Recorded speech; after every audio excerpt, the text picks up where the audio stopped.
have a perfect family.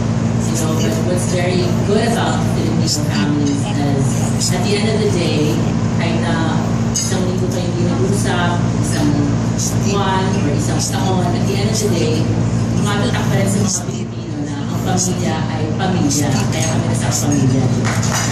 Pamilya. And kahit na